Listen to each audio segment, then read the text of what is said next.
But at some point in this course of my life, in the last 20 years, 2008 has been a year that has stuck with me, because I have known for years that between August of 2008 and November 2008, that there would be major changes on the earth. And what I mean is, I'm not talking about changes of the earth itself, but of the people, and maybe in some form it would have something to do with the United States. Now, I made this very public statement in January of this year. I said that these things were coming and that they would involve the United States, and what the United States did and what happened here would affect the entire world forever. So considering that the American economy is doing as it is, and the price of oil that does have to do with the United States in part, we are at the beginning of a flow that is not going to be easily rectified, if at all. So what people need to understand is that these things were told to me years and years and years ago. And so what I'm saying is 2008, there's going to be economic repercussions across the earth that are never going to be fully recovered. So that's the first change. I've also seen that there are the possibilities of changes taking place on a global scale, of things that are more geared towards the political structure of the earth in the next probably 4 to 6 months, that there were going to be some changes that were going to be taking place around this time. So that finishes off 2008. It's like a precursor to what's to come. Now, the other year that I'm concerned with, and I've had great concern over since 1988, is not 2012, as people have often asked me. 2012 to myself, in the knowledge that I've been given by these beings, is not a specific date for me to be even thinking about. However, the year 2010 is. So what is coming in 2010? I'm often asked this. And all I know is that there is the potential of great destruction all over the earth. Can I say that that's war? No, I will not say that. Can I say that it is a meteor coming? I cannot say that. What I am saying is that humanity has a role to play in how this turns out in 2010. So let's say that 2010 rolls around and nothing happens. You know what? I am not going to sit here and say, oh, I was wrong. I am going to be clapping in glee that we have averted what it is that I have seen for all this time. So it is never too late. The 11th hour is going to be the 11th hour until the moment that it happens. So we always have time. We always have the ability to change something. And I believe that from all of this knowledge that I've learned and all of these things that have been shown to me, I know that we have the ability to work together to make changes on the earth that are going to be lasting, that will bring back the happiness and joy that we came here to be able to experience, that will put a structure in place for our families and our communities that is geared towards caring for one another and for the earth itself. And this particular time that we're in right now is critical, that we begin to understand that we need to take responsibility on an individual basis, that we as individuals do have the power to change the earth in a way that is going to be beneficial to our children, in a way that is going to be beneficial to the people that are coming after us. And people ask me, why is it and what is it that makes this time special?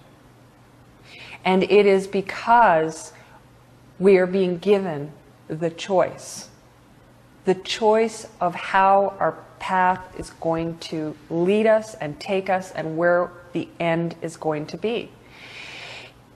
If we decide that we are going to continue to be greed-filled, look into the future. It doesn't take much. you can see that there's no real way out of this situation that we're in unless we make some changes. So how do we do that? How do we make changes? And I tell people, very important. People that come here to Project Camelot, it's a prime example. It's called education. The most important thing that an individual can do is educate themselves. And I am not talking just about political issues or issues that have to do with extraterrestrials, but I'm talking about educate yourself as to who you are as a person. Educate yourself to how to live, how to build a home, how to grow food. Put your hands in the earth again so that you remember who you are, so that you remember where your food came from. That's education. It's talking about educating yourself in all the areas that you need, spiritually, emotionally, physically. Look at how you're living, the choices that you're making. No one, including myself, are perfect. No one's perfect. But what we can do is when we are able to, we can make the right choices so that slowly we can make a world that is on the right path. Okay, so you've come here, though, to Hopi Land and Sedona and the Four Corners, and the mission is to gather the people, yes, if I understand it. And this is not just the Native American people. And can you talk about that a little? I am going to share with you a little bit of what was told to me 20 years ago. When I was on board the craft, what I was told was to find the others like myself, to gather them together and bring them back to the safe lands. That a time would come when all of these people, meaning the people that I saw living from the, taken from the third world into the fourth world, and as well as the others, quote, like myself, that we would all come back together. And when this happened, there would be great changes that would take place on the earth for the better. So it is becoming clearer and clearer to me by the day now. See, it used to take years for things to come. And that's no longer the case. And that's a very key point. Because people have noticed that the world and the daily lives that they have, everything's changing. The way that we think, the way that we act. Some people are just seem to be floating through life while other people are just sort of going crazy. And they can't seem to hold their own selves and their own space. What's happening now is that this gathering that I was told about 20 years ago is beginning to form. And the people like myself there are people all over the earth that have had experiences similar to mine. And we are all waiting for the right time to stand up in unity, and come forward and speak to the world. Because when the world realizes that we are here, and that we are strong, and that we have been working in our own individual ways to better the earth and to better our societies, I believe that they will not have a choice but to look around and say, okay, what do we need to do? Because we aren't crazy people. People like myself are living very normal lives. And as I state in the book, we could be your best friend or your neighbor. We could be the principal at the school. We could be, we could be your governor or anything in life. You could even be married to somebody like me, and you may not know. But when the time comes, all of us will stand up together and come out of these closets that we've been living in to make our presence known on a global scale. So when people talk about this time where they're constantly asking me, oh, are these beings going to show themselves to us? Are they going to come out on a global scale? I tell them that it is my understanding that these tall blonde beings are here as the caretakers of this earth, and that they will not show themselves on a global scale, en masse, unless it is absolutely necessary to do so. Meaning, if there was some great cataclysm that was coming where the entire world would be wiped out, that they would then step in. But it is only then that they would do so. Now, we, people like myself, are the ones that could come out on a global basis and a global scale. And this is one of the questions I've been asked so many times, and this is a really important point for people to understand. That when they say they're going to come out, well, yeah, we're going to come out. We're going to come out of your homes, and out of your schools, and out of your political arenas, and out of your preschools as your teachers. That's where we're going to come out first.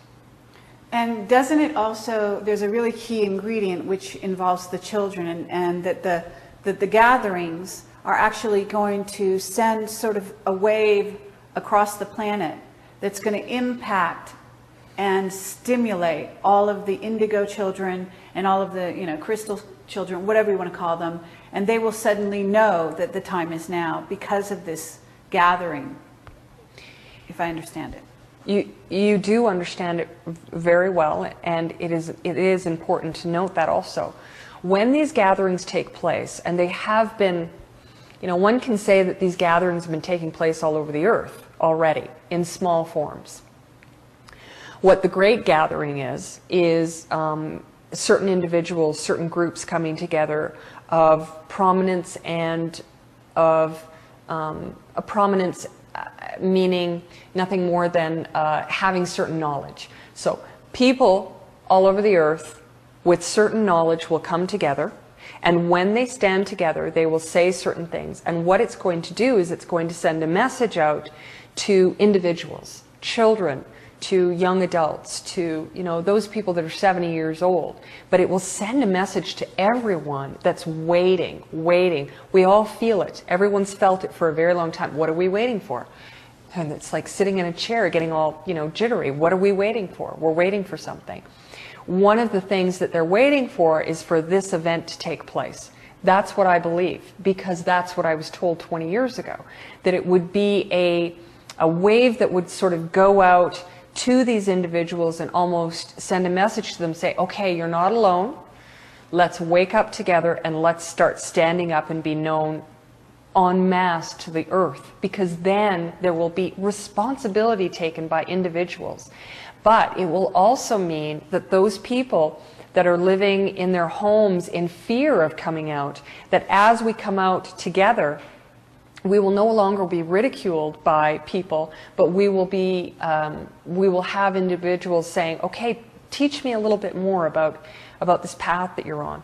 Because there's more than one side to this phenomenon. And I'm not here to talk to people or educate them about this darker side.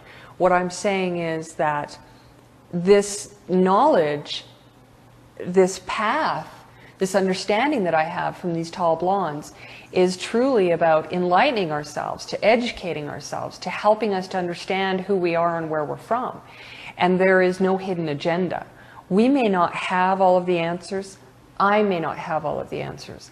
But if you put me in a room with a number of other people, we do have the whole picture. So to say that there's other things going on is not a fair assessment in my view. So it's important for all of us to come together to the earth en masse, and that will be happening, I hope, very soon. Okay, now we have time for you to ask your question, and then we can also double back and cover some ground that we might have missed along the way. Okay?